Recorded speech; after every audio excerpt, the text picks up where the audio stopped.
so I can eat some candy. Nigga, this shit ain't healthy. Nigga, hold your text on. Video on a Tuesday. I really don't do videos on Tuesday. I wasn't gonna do the video. Might do a video tomorrow. I don't know yet. Depending on how I feel. But yeah, man. We got that chapter, man. How y'all Tuesday going? I know mine going good. And I think. And I'm finna go back to school too though. So if I don't do a video tomorrow, I'm getting all my school shit right. Well and truly going off the rails, and COVID hadn't even hit yet. Look forward to that, people, in this story. Oh shit. Just before 7 a.m. on the 2nd of March 2018, a Friday, residents of the 1100 block of Haverford Drive, northeast Austin, were shaken awake by the sound of a loud-ass explosion. Not typically the best way to start your day. Bomb wasn't, the first thing to enter people's heads, as it wouldn't be, the first thing to enter most people's heads. Everybody who heard it thought it was like a car backfiring or something like that. That morning, 39-year-old Anthony Stephen House had popped out to his front porch, to have a cigarette. Right that morning, first smoke of the day, and as he was out there, he saw on the ground a package waiting for him. Mm-hmm. Anthony was a father, a husband, a graduate of Texas State University, and a quiet and humble guy. He didn't do small talk, and people liked him for it. After graduating university with a degree in finance, he went to work as a project manager for Texas Quarries. And on March 2nd, he was getting ready, as I said, having his brekkie, starting a regular ass normal day. Whether he even got to the point of actually physically opening the package is unknown. But the package exploded in a blast that sent nails and large chunks of galvanized steel soaring through the air at thousands of feet per second. Anthony was blown off his feet and landed in a pool of his own blood. Damn. 911. Some movie type shit, I right? don't know what's going on. My neighbor, something exploded or something. There's blood everywhere. We need an ambulance immediately. Within seconds of the explosion, neighbors were like, nah, don't think it's a car. They raced and they found Anthony lying outside his home, but he was already gone. Most concern was that Anthony's young daughter was just feet away when this happened.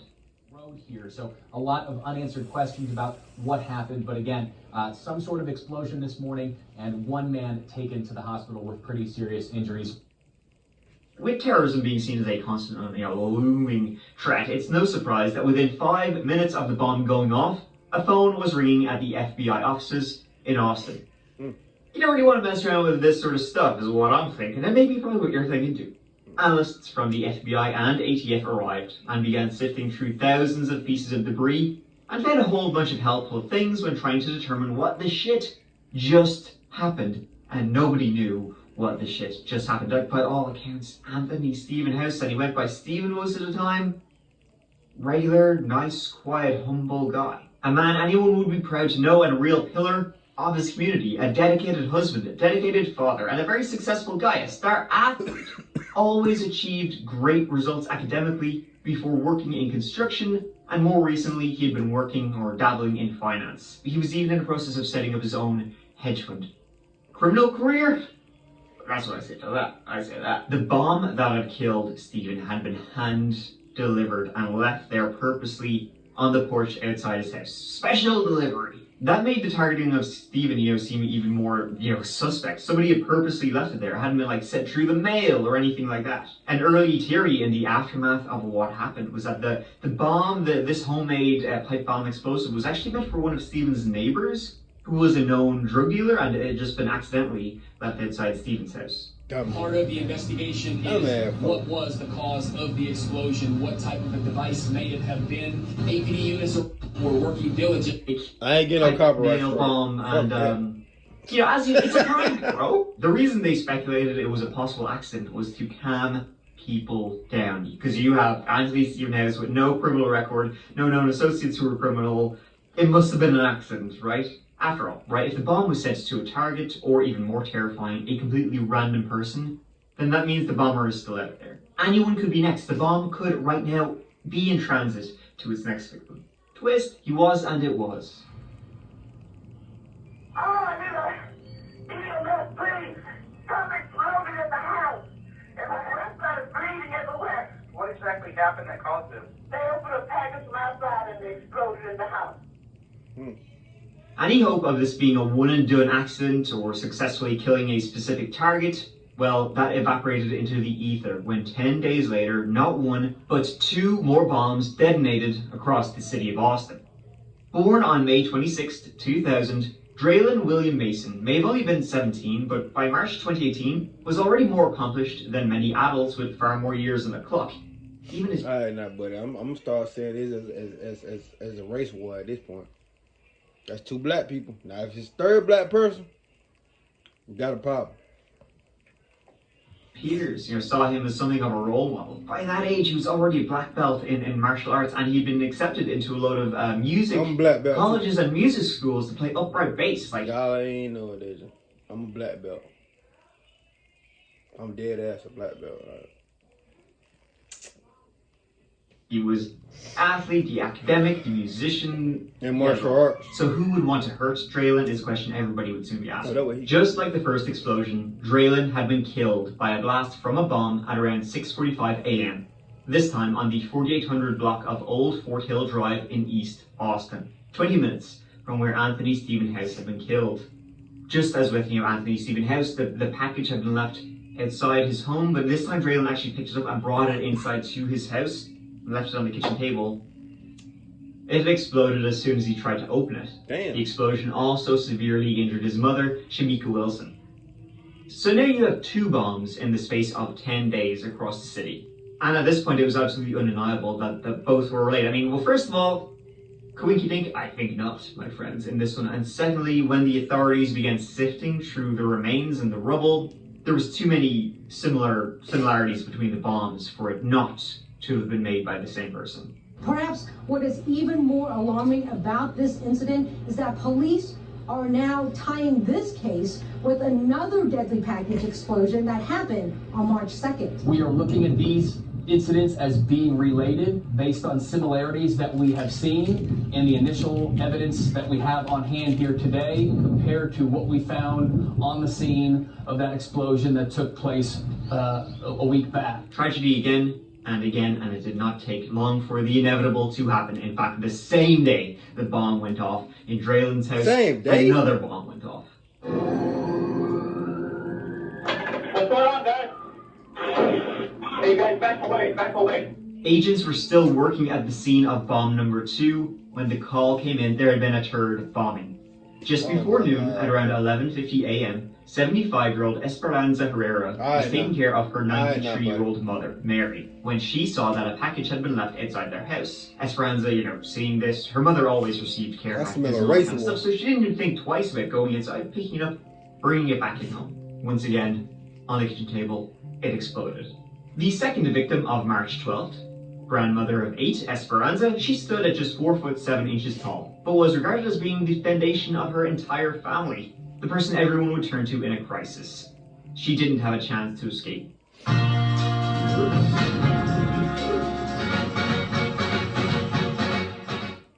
How many subscriptions are you paying for? Rocket Money finds sneaky or forgotten subscriptions and makes... And like Anthony House and Draylon Mason, she was blown off her feet and critically injured. Unlike the prior victims, though, Esperanza would actually survive the bombing. First responders thought she wasn't going to pull through. A nail had gone through her cheek and her arm had been severely damaged. But the worst and most life-threatening injuries were to her stomach. It took months in the hospital and every ounce of fight in her, but she eventually recovered, though left with some serious physical and psychological scars. She's extremely lucky, though, to survive. This younger and stronger people hadn't. So it was after the 3rd bomb altogether, 2nd in a day, that the investigation kicked into high gear March 12th, 2018. Someone is leaving package bombs at homes. It has happened 3 times this month, leaving 2 people dead and 2 others wounded. Within 10 days. Explosions happened today at homes a few miles apart. The FBI and ATF are investigating. They began sweeping the entire city. Someone is sending out bombs. And it appeared like they knew the 3 were linked. The bomb makers were, but the victims weren't linked at all. It seemed random. And more than 500 agents would end up taking part in a manhunt across several agencies, and this began to grip the entire country at this point. Now investigators had 2 dead and 2 wounded and no idea what in the hell it was happening. It appeared to be random, or at least semi-random. Two of the victims were male, they both were black. The third victim was a Hispanic female. What about a hate crime? Well, we know that the victims of these 3 incidents, 2 were African American and 1 was Hispanic. So again, we're not going to rule out the possibility that that may be a motive. Fear began to spread across Austin. No one knew if and when the bomber would strike next and where it would be. As it would turn out though, the next bomb wasn't actually on its way anywhere. And that made it all the more scary. Like Esperanza though, this time the 2 victims involved would be able to, would survive and be able to walk away from it. They were extremely lucky. Okay, so we have a confirmed shrapnel. Hey Julie, grab a piece of tape right here. It's a tripwire. This is the kind of stuff I've seen in Iraq. Tell you guys to stop right there. Corporal, can you grab me something and mark this? It's a tripwire. You see the line? 6 days after the 12th March bombs detonated, on March 18th, in an upscale residential neighborhood of Travis County in the southwest of Austin, 2 young men were walking along the sidewalk when they were suddenly blown back off their feet and for a brief moment engulfed in flames. Both men escaped with their lives but did receive serious injuries to their legs. This time, the bomb wasn't a pick bomb on a timer delay or on a fuse left outside somebody's house. This time, he had a wire, like a fishing line across the pavement. These 2 lads were just walking along the path, walking along the sidewalk, when a tripwire. This time the victim selection was 100% random. There's no way the bomber could have known who was walking down the sidewalk at that particular time. A 4th bomb. They are clearly dealing with a serial bomber, and whoever that is, they think is trying to send a message. Belief that we are now dealing with someone who's using tripwires shows a higher level of sophistication, a higher level of skill. The tripwire explosive could have been placed literally anywhere. And in an extra piece of shithousery, if there was any more needed, the bomb had been hidden under a sign that read, "Drive like your kids live here." That sign hadn't been there before. It had been bought specifically to cover the IED and wasn't exactly a common thing. That made identifying the point of sale a lot easier. And soon after, the police, ATF, FBI, and a dozen other agencies had surveillance footage of their primary suspect. However, no sooner did, when agents, they were starting to feel like, all right, we think we have a guy, we can start working with something right from now on. And okay, we're getting there. Then news came in of 5th bombing this time. Jeez, there's so many bombs. On March 20th at 12:45 a.m., news of another bomb started trickling through. Bomb number 5 detonated as it was being relayed on a conveyor belt at a sorting facility in Schertz, a small town just outside of San Antonio. The package in question was found to be on its way back to Austin after it was shipped from Austin. A strange turn of events that had federal investigators push for more awareness and vigilance. Who the intended recipient of this bomb was supposed to be, it's never been revealed. Nobody ended up being hurt when the bomb detonated in the sorting facility, but now the level of worry just raised because now the bomber was sending out packages via FedEx. Not hand delivering them, not placing them himself. He was sending them just through the mail. It was an escalation. Now the risk of the bomber had grown exponentially. There could be bombs all across the country for all they knew. Authorities knew they needed to find the person responsible and end this like yesterday. Though I think they were probably thinking that when the first bomb went off. But before they could even get to that, agents discovered another thing. You know that bomb that went off in the FedEx sorting facility? Well, looking at the tracking number, there had been 2 packages. They had no idea where the other package that had shipped with it was, so there was another bomb out there. They searched and searched and searched, finally finding the package, right? And it had been scheduled for delivery the very next day. Doing an x-ray, yeah, there was another bomb here. This one was on its way to a church before they nabbed it. Now though, investigators, they raced to the FedEx facility where these packages had been dropped off to try and find their CCTV footage to see if they could get the guy. The bomber wore a disguise, but the cashier was able to give them a description of a young man with a bad complexion. The CCTV of the parking lot proved a lot more useful as it showed the man getting into a red Ford Ranger truck. Investigators had seen the same red Ford Ranger truck before on the parking lot CCTV of a Home Depot. The same Home Depot where the "Drive like you kids live here" sign had been bought. By the way, the name he was sending the packages under Kelly Kilmore, if you can believe that. Finally, they knew they were about to get the name and the face of this photo. The CCTV footage, the car, the license plate, the DMV gave them that name. So who exactly was this chippy chappy, in the CCTV? I mean, you're kind of expecting this is like some prepper, grizzled, Kaczynski type. No. This was a kid who'd done it all. 23-year-old Mark Anthony Conditt, he grew up in Pflugerville, Texas. Flugger, that sounds like an illness. Into an extremely close-knit and religious family, having 2 younger sisters. After being homeschooled by mother, Conditt eventually attended an Austin community college between 2010 and 2012 to study business administration, though he did not graduate. According to those who knew him, he was a nice, quiet guy. He liked to debate, but wasn't especially political or anything like that. In a blog he published as part of a political science class, Conditt labeled himself as not that politically inclined. My name is Mark Conditt. I enjoy cycling, parkour, tennis, reading, and listening to music. I am not that politically inclined. I view myself as a conservative, but I don't think I have enough information to defend my stance as well as it should be defended. The reasons I'm taking this class is because I want to understand the US government and hope that it will help clarify my stance and then defend it. In 6 posts from January to March 2012, he argued against same-sex marriage, doing the old, oh, are they gonna marry dogs next? Doing that old argument. He was also in favor of the death penalty, but he was also in favor of ending sex offender registries, so. Should I take this? Know who's calling and why. Download RoboKiller and try call screening today. That's what they say. And then you download the app, motherfucker be $50. Like, goddamn. Now, the blog note was written 6 years before all this happened, so who knows what his views were at the time he began his, actual campaign of terror. He seemed pretty indiscriminate with who he targeted. He worked for his parents, of course he did. Nothing wrong with working for your parents, but I just got a feeling Mark Anthony Conditt was someone who didn't get away from them too much at all. That was the Conditt Development Group. Mark worked in purchasing. He had bought a house with his father a year before the bombings in 2017. His new neighbors, they described him as very quiet and a bit of a loner, but always polite. Like with many spree and serial killers, it seems no one had a clue he was behind the bombings that had gone off in Austin. And now he was subject of a huge manhunt. By March 20th, they had everything they needed. With Conditt's house under surveillance, agents from the FBI prepared to execute a That's more than a motherfucker enough evidence. I ain't gonna cap. warrant on his property. With SWAT preparing to go in by the morning, suddenly there was a break. Shortly after 1 a.m., Conditt's phone had pinged at a cell tower.